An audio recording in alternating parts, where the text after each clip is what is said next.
우리 감사의 영광의 박수를 올려드립시다. 마지못해서 박수 치지 마시고 하나님 저 찬양을 통해서 영광 받아 주옵소서. 우리 그러한 마음으로 박수 다시 한번 칩시다. 하나님 영광 받아 주옵소서.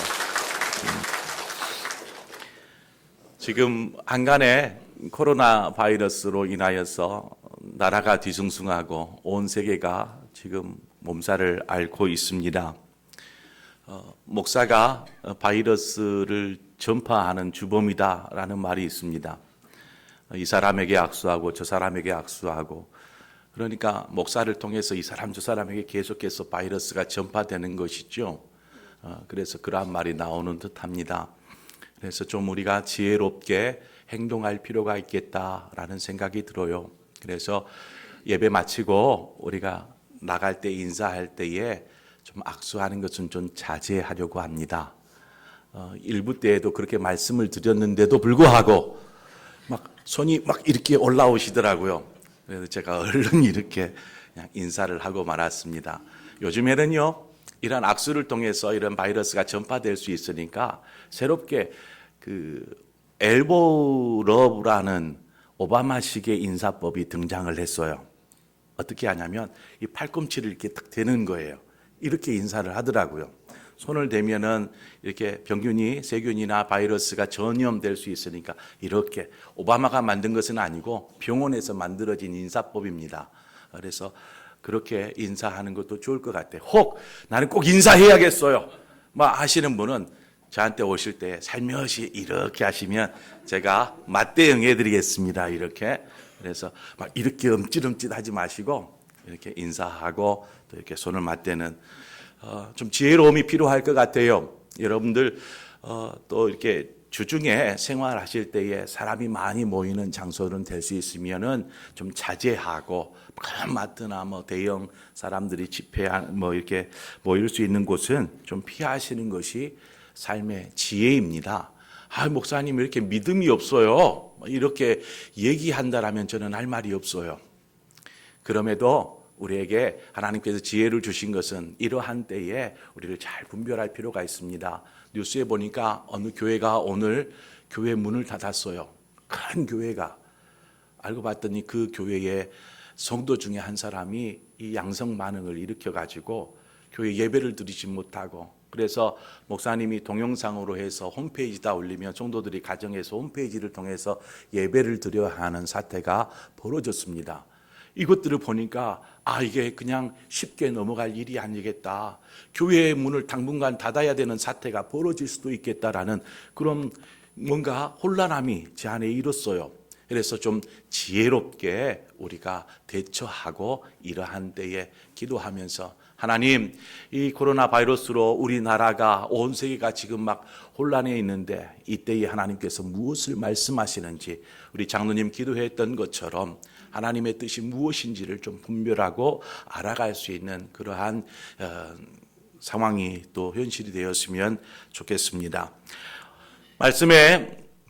오늘 말씀을 보면 하나님께서 사람을 창조하시고 에덴 동산에 두셨습니다. 여러분, 에덴 동산 한번 생각해 보세요. 에덴 동산을 한번 상상해 보세요.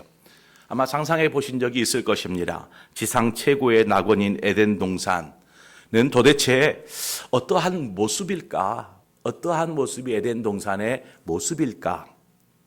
에덴 동산을 생각하면 뭔가 신비롭고 아름답고 뭐 각종의 나무마다 주렁주렁 과일이 맺혀져 있고 또 동물들과 어우러져 살아가는 그러한 아름다운 삶의 모습, 그러한 환경들이 상상이 되어집니다. 그렇지 않습니까?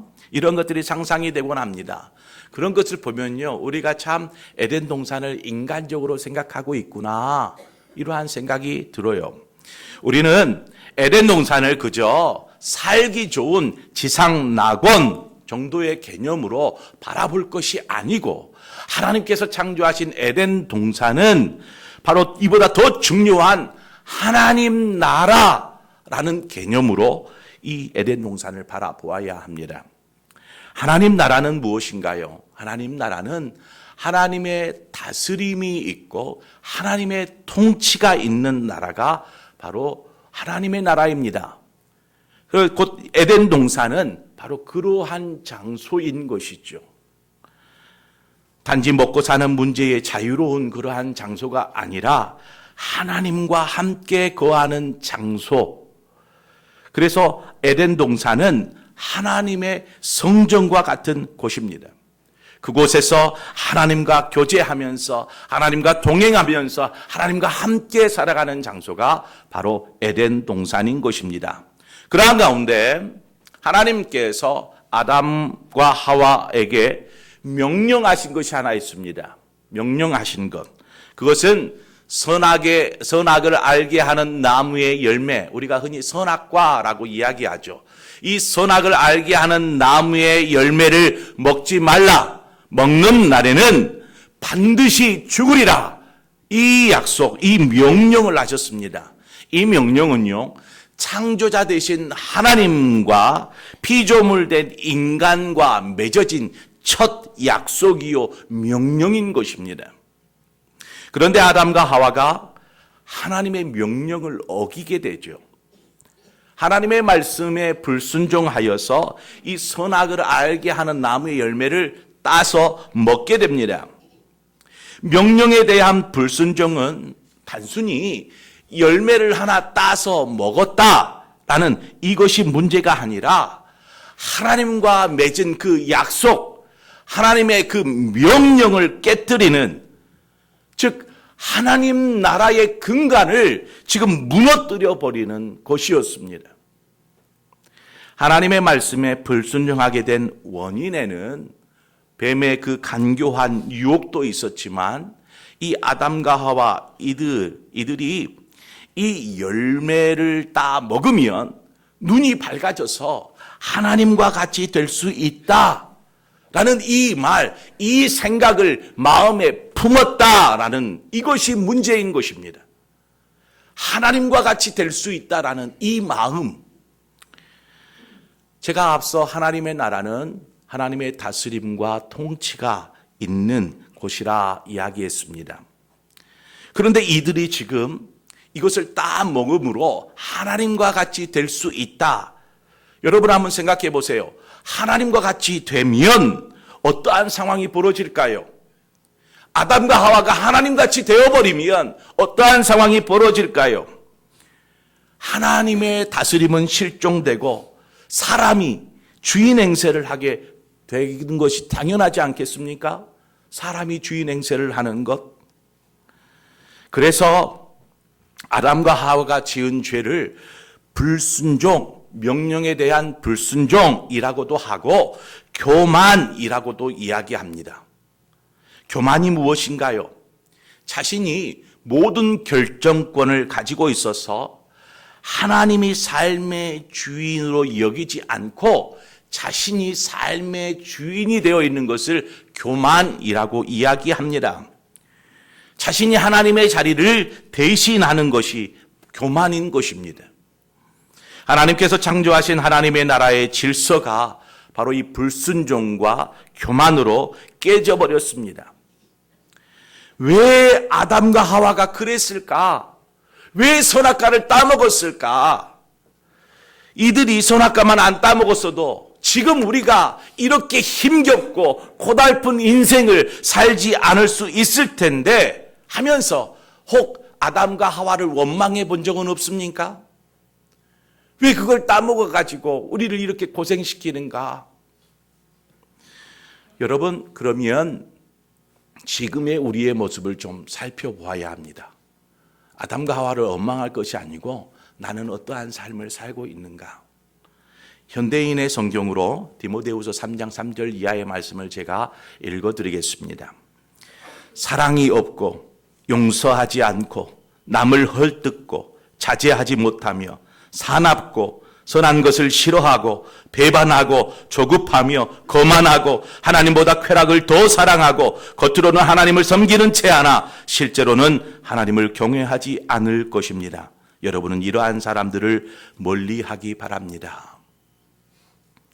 말씀을 보니까 교만과 불순종이 아담과 하와의 일이 아니라 지금 우리 자신의 모습인 것을 오늘 이 말씀을 통해서 발견하게 됩니다. 우리 자신이 지금 그러한 삶을 살고 있더라는 것입니다. 우리의 모습을 보니까 하나님의 자녀, 하나님의 백성이라고 이야기하는데 얼마나 교만하고 얼마나 불순종하는지, 하나님이 주인이 아니라 내 자신이 내 삶의 주인이 되어져서 우리는 살아가고 있지 않습니까? 결국 아담과 하와는 에덴 동산에서 쫓겨나죠. 쫓겨나게 되었습니다. 오늘 본문은 이들이 범죄한 이후에 그 결과로 주어진 삶이 무엇인지를 이야기해 줍니다. 여인에게는 임신의 고통과 해산의 수고가 있어야 하며 남편의 다스림을 받는 것, 이것이 여인에게 주어진 것입니다. 남자에게는요, 가시덤불과 엉겅퀴가 나는 저주받은 땅에서 평생토록 땀을 흘리며 수고하여야 먹을 것을 얻게 되는 그러한 결과를 낳게 되었습니다. 그뿐만이 아닙니다. 에덴 동산에서 쫓겨나야만 했고 이제 흙으로 창조되었으므로 흙으로 돌아가는 죽음의 운명을 살게 된 것이죠. 범죄의 결과를 한마디로 이렇게 축약해 보면은요, 인생에게 주어진 아픔과 수고와 죽음이라고 정리할 수 있습니다. 인생에게 주어진 아픔과 수고와 죽음. 여러분, 그렇다라면 에덴 동산에서 쫓겨난 인간에게 주어진 바로 이 아픔과 수고와 죽음이 하나님께서 불순종하고 교만한 사람에게 허락하신 형벌로서의 조치일까? 바로 이 물음입니다. 우리에게 주어진 삶이 하나님의 형벌인가? 그래서 이렇게 고달프고 힘겨운 삶을 살아야 하는가? 라는 것이죠. 오늘 먼저 본문을 통해서 여자에게 주어진 수고, 그 수고가 하나님의 저주인가 하나님의 축복인가 살펴보겠습니다. 16절의 말씀입니다. 여자에게 이르시되 내가 네게 임신하는 고통을 크게 더하리니 내가 수고하고 자식을 낳을 것이며. 여자에게 주어진 임신과 해산의 수고를 여러분 한번 생각해 보십시오. 여자가 임신을 하면 배가 이렇게 나오고 차츰 몸이 무거워져서 활동하기가 힘겨워집니다. 제 아내를 보니까요, 다리가 퉁퉁 부어요. 다리가 붓고 뱃속의 아이로 인해서 많이 힘들어 하는 것을 저는 옆에서 지켜보았습니다. 우리 여기 어르신들이 많이 계시지만, 어르신들 앞에서 할 소리도 아니지만 그 일을 3번 반복했어요. 해산은 고통입니다. 아이를 낳는 여인은 정신적으로 또 육체적으로 큰 고통을 느끼게 됩니다. 남편으로서 저는 그 고통을 옆에서 지켜만 보았습니다. 첫 아이를 낳을 때에 이제 유도 분만을 하잖아요, 요즘에는. 그래서 정해진 때에 아이를 출산할 수 있게 됩니다. 우리 첫 아이도 유도 분만을 했어요. 그래서 병원에 가서 이제 아이를 낳으려고 이제 유도 분만 주사도 맞고 이제 준비를 하는데 아이가 안 나와요. 진통은 시작됐는데. 그렇게 진통이 26시간 진행이 됐습니다. 나중에 첫째 아이가 나올 때 보니까 목에 탯줄을 감고 있었어요. 그래서 나오지도 못하고 아이는 아이대로 힘겹고 엄마는 엄마대로 힘겨운 시간을 26시간을 보냈습니다. 나중이 되니까 무통주사도 오래 맞으면 안 돼요 하고 무통주사도 뺐어요. 그러니까 고스란히 그 아이를 낳는 고통을 아내가 고통스러워하는 모습을 저는 옆에서 지켜보아야만 했습니다. 지켜보는 사람도요, 참 힘들고 고통스러운데 당사자야 오죽하겠습니까? 얼마나 아프고 힘들었겠습니까? 그런데요, 이러한 고통과 아픔의 시간을 보내지만 새 생명을 품에 이렇게 안는 순간, 그 모든 고통은 감격의 눈물로 바뀌어버립니다.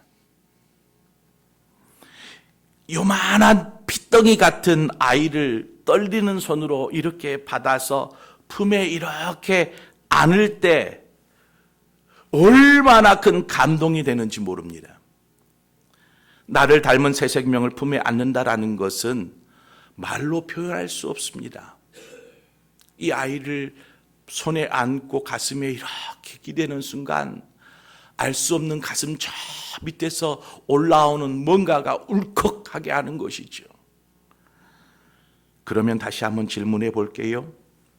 여자에게 주어진 임신과 출산, 이것이 저주인가요? 축복인가요? 그것은 너무나 크고 놀라운 하나님의 축복입니다. 제가 여자가 아니어서 너무 쉽게 이야기하고 있는 것인가요? 네가 한번 출산해봐라. 그런 심보 있으면 안 됩니다. 여러분, 쉽게 얻은 것일수록요, 그것에 대한 가치를 제대로 알지 못합니다. 하지만 모진 고통 속에 얻어진 생명, 그만큼 귀할 수밖에 없는 것이죠.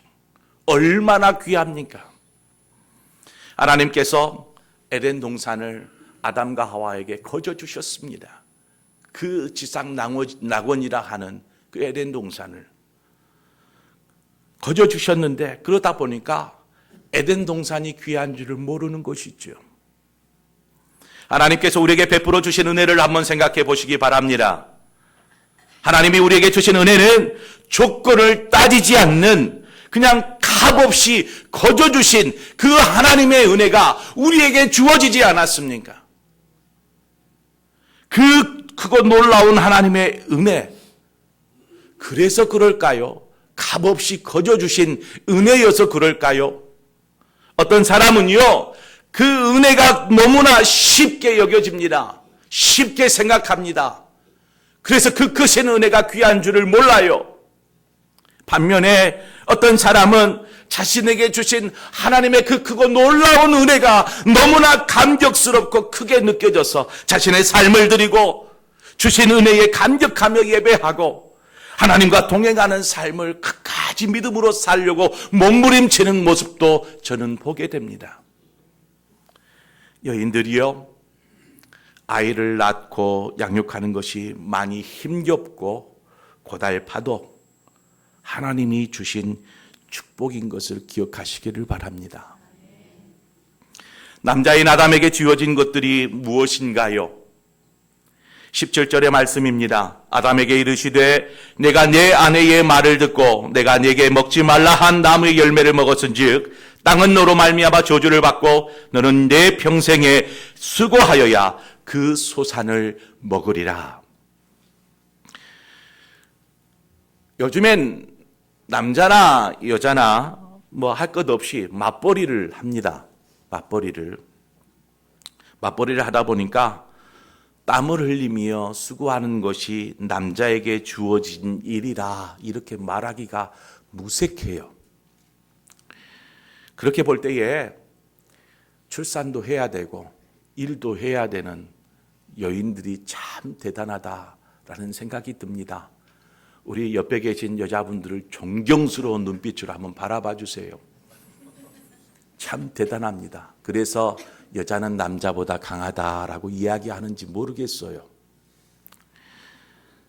본문으로 돌아가서요, 남자들에게 주어진 것은 흙으로 돌아갈 때까지 땀을 흘려야 먹을 것을 먹게 된다라는 것입니다. 남자는 가족을 위해서 수고해야 합니다. 다람쥐 쳇바퀴처럼 매일같이 반복되는 일상의 삶, 아침에 일어나서 일찍이 일터나 직장으로 출근하고 일을 합니다. 또 출근해서는 어떻습니까? 윗사람들의 눈치 보아야 하고 그냥 바쁜 일에 치여서 그냥 시간 가는 줄을 모르게 그렇게 일합니다. 그렇게 하기를 수년 지나고 나니까 가차없이 퇴직 당합니다. 일한다라는 것이 무슨 의미가 있는가 싶습니다. 일하는 것이 힘들고 또 고달파서 사는 것이 무엇인지, 왜 이렇게 바쁘게 일을 하나, 이렇게 인생을 허비하는 것처럼 바쁘게 그냥 그렇게 일만 하는 그러한 생각에 느껴질지도 모르겠습니다. 그렇습니다. 이 열심히 일하고 열심히 땀 흘리며 수고했느니 벌써 인생의 황혼역에 젖어드는 것이죠. 뒤돌아서 생각해 봅니다. 내가 뭐 하면서 그렇게 뼈 빠지게 고생하면서 살았는가? 인생의 회의가 느껴지는 것이죠. 여러분, 만약 이러한 삶이 계속 연속된다라면 그것은 하나님께서 아담에게 주신, 남자에게 주신 저주일까요? 제가 태국에서 고아원에서 사역한 적이 있습니다. 선교 사역을 하였는데 말이 통해야 그곳의 아이들과 이렇게 사역을 할 텐데 말이 통하지 않으니까 제가 할 수 있는 일이 없었어요.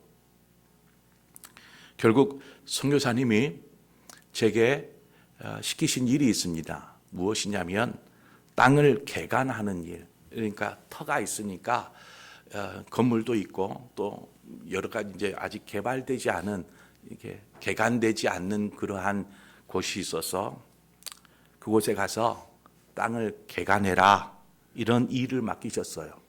그래서 아침에 일어나서 괭이와 삽을 이렇게 챙겨 들고 땅 파는 일부터 시작했습니다. 땅을 열심히. 식사 시간을 제외하고 계속되는 노동이었습니다. 오전에는 혼자 이렇게 열심히 땅을 파고 이렇게 혼자 일을 하다가 이제 고아원 아이들이 학교를 갔다가 오후께나 오면 이제 아이들과 같이 일을 했습니다. 일어나면 떼앞볕에 나가서 땅 파고 흙 거르고 흙 나르고, 이 일을, 일어나면 땅 파고 흙 나르고, 이 일이 계속 반복되었습니다. 지금 내가 선교지에 와가지고 뭐 하고 있나, 이러한 생각이 드는 것이죠. 내가 이러려고 땅 파고 흙 나르고 이거 하려고 지금 이곳에 왔는가, 귀한 시간을, 이러한 생각이 막 물밀듯이 처음에는 들었어요. 노동이 힘들기도 했고요. 물집이 다 터졌어요. 계속해서 일을 하니까 내가 무엇 하나 싶었습니다. 그렇게 한 주가 지나고 두 주가 지나고 그렇게 일을 하는데 제 안에 놀라운 일이 일어나기 시작했습니다. 단순 노동을 했을 뿐인데, 그것도 혼자서 그냥 노동만 했을 뿐인데, 나중이 되니까 제 안에서 하나님의 마음이 느껴지기 시작하는 거예요. 하나님의 마음이. 성경을 보고 가르치니 아닌 막 성경 제가 묵상을 이러지도 못했어요. 계속 내 앞에서 땀 뻘뻘 흘리면서 그냥 이 괭이질, 삽질 이거 하느라고. 그런데요, 이러한 단순 노동을 통해서 하나님의 마음이 배워지는 것입니다. 그러면서 제 안에 치유가 일어나기 시작했어요. 모든 것을 내려놓고 삽과 괭이를 잡고 그냥 아무 말도, 말할 상대도 없으니까 말도 없이 그냥 고되게 일만 하는데, 그 속에서 하나님이 묵상되어지기 시작했어요. 처음에는 원망이었다가 불평불만이었다가 서서히 모든 생각이 그냥 내려놔지는 거예요. 그러면서 하나님의 마음이 느껴지기 시작했어요. 하나님의 마음이 묵상되었습니다. 나중에는 혼자 흥얼흥얼 찬양하면서 일했어요. 나중에서야 왜 선교사님이 이 일을 내게 맡기셨는지 이것이 조금 이해가 되더라고요. 알게 되었어요. 그러한 의도로 했는지는 모르겠어요. 하지만 제 마음에 하나님의 마음이 느껴지면서 그러한 생각이 드는 거예요. 여러분, 노동이 힘들고 때로는 아무런 의미 없는 그러한 행위처럼 보여질지 모르지만 하나님은 노동을 통해서 하나님을 경험하게 하십니다. 그래서 그냥 일도 안 하고 막 좀 좋은 집안에 태어나서 놀고 먹는 사람들 부러워하지 마세요. 하나님께서 남자에게 수고와 땀을 흘리게 하셨습니다. 그 말은 노동하게 하신 하나님의 뜻이 무엇인지 분명히 있다라는 것이죠. 그 뜻을 발견하는 것이 중요합니다. 그리스도인이 가져야 할 노동에 대한 노동관, 이것은요, 하나님께서 고달픈 인생을 살게 하시기 위함이 아니라 일과 노동을 통해서 하나님의 마음을 알게 하시기 위해서입니다. 노동을 통해서 희생하는 법을 배우게 되는 것이죠. 나 자신만을 생각하면 쉽게 편하게 살고 싶겠지만 다른 사람, 가족을 생각하면 자신을 희생하게 됩니다. 좀 힘겨워도 꾹 참습니다. 버텨냅니다. 견딥니다. 왜? 가족이 있으니까. 바로 그렇죠. 하나님은 남자에게 감사를 배우게 하십니다. 땀 흘리고 수고하여 먹을 것을 얻게 하셨죠. 그래서 눈물로 씨를 뿌리는 자는 기쁨으로 단을 거두리라 말씀하십니다. 그래요. 우리가 땀 흘리며 수고하며 눈물로 씨를 뿌려도 거둬지는 것이 조그만 할 수 있어요. 내 마음에 내 양이 차지 않을 수도 있어요. 그럼에도 불구하고 그 주어진 것이 감사가 되는 것이죠. 하나님 이것이 감사해요. 밀레의 만종이라는 유명한 그림이 있습니다. 이 그림을 보면 두 가난한 부부가 이렇게 해질녘에 일을 다 마치고 둘이 고개를 숙이고 손을 모아서 기도하는 그러한 그림이죠. 고된 노동을 한 이후에 하나님 감사해요. 노동할 수 있는 건강 주셔서 감사하고 또 이렇게 땀 흘려 수고하여서 결실 얻게 해주셔서 감사하고 감사가 고백되는 것이죠. 값없이 주신 것에 얼마나 감사하나요? 여러분 땀 흘리고 수고하며 먹을 것을 얻게 되는 것, 그것은 감사요 축복인 줄 믿습니다. 현대사회는 우리에게 쉽게 벌어서 풍족하게 사는 그러한 잘못된 노동관을 가르칩니다. 그러한 생각을 심어줍니다. 고생을 해야 한다는 것이 아닙니다. 진정한 노동의 가치를 잃어버리면 우리는 생존을 위해서 일하는 일벌레가 되고 맙니다. 뿐만 아니라 더 많은 것들을 소유하고픈 나머지 서로 경쟁하고 싸우게 됩니다.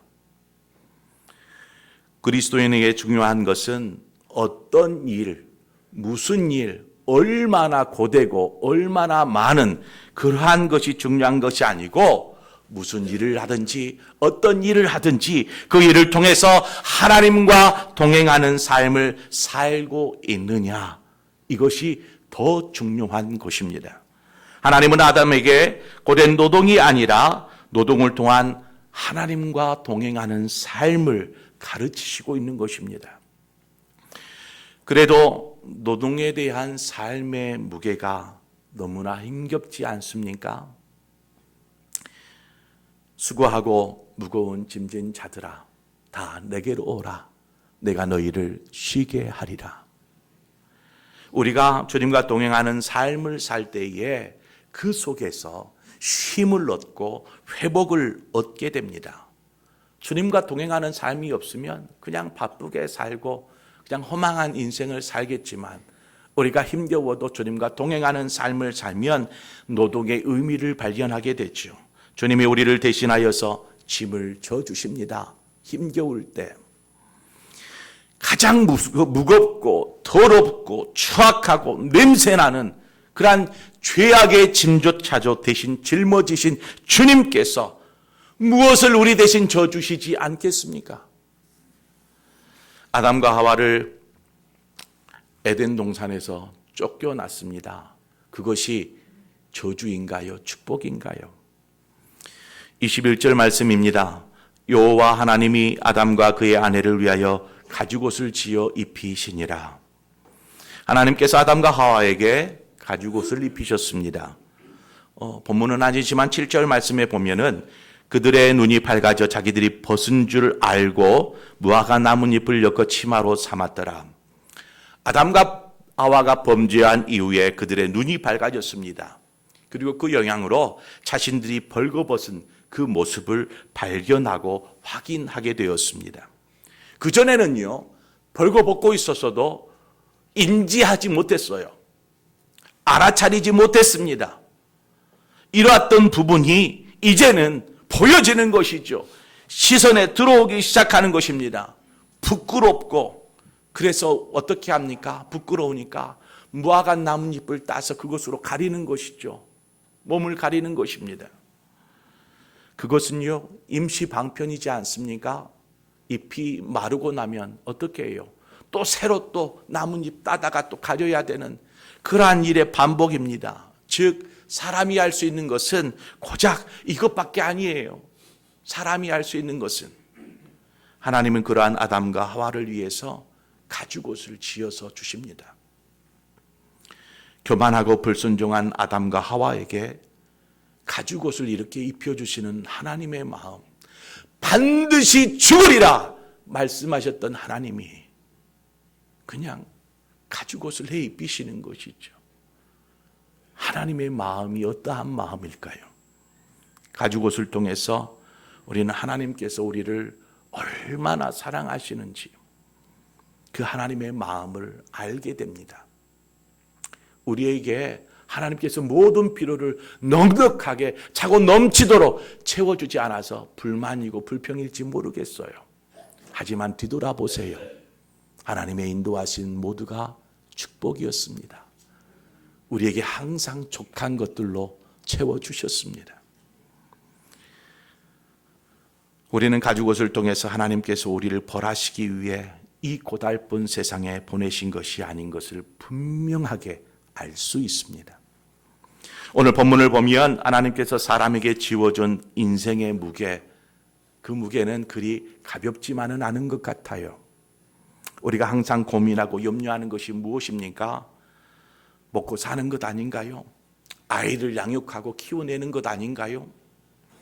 그렇다면 힘겨운 삶은 범죄한 인생에게 내린 하나님의 저주라고 말할 수 있는가요?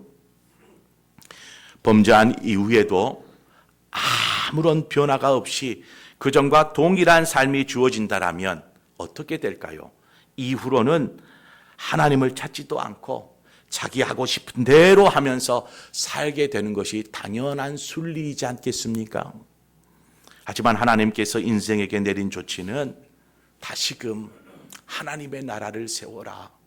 주님과 동행하는 삶을 통해서 하나님께서 에덴 동산에 세우신 그 하나님의 나라, 그 하나님의 나라를 세우기를 원하시는 하나님의 뜻이었다라는 사실입니다. 하나님께서 우리에게 요구하신 삶은 결코 저주가 아닙니다. 하지만 하나님과 동행하지 않는다라면 우리는 여전히 삶에 허덕이면서 인생의 수고로 인하여서 고통 가운데서 저주받은 인생을 살 수밖에 없는 것입니다. 하지만 저주받은 인생, 그러한 인생 살지 말고 하나님의 뜻을 분명하게 알고 하나님과 동행하는 삶을 살 때에 그 인생은 축복의 인생 될 줄 믿습니다. 저와 여러분이 바로 그러한 축복의 인생 살아서 하나님께 영광이 되고 이 땅에 사는 동안 감사가 충만한 그러한 삶을 살아시는 저와 여러분의 삶이 되어지기를 주님의 이름으로 축원을 드립니다.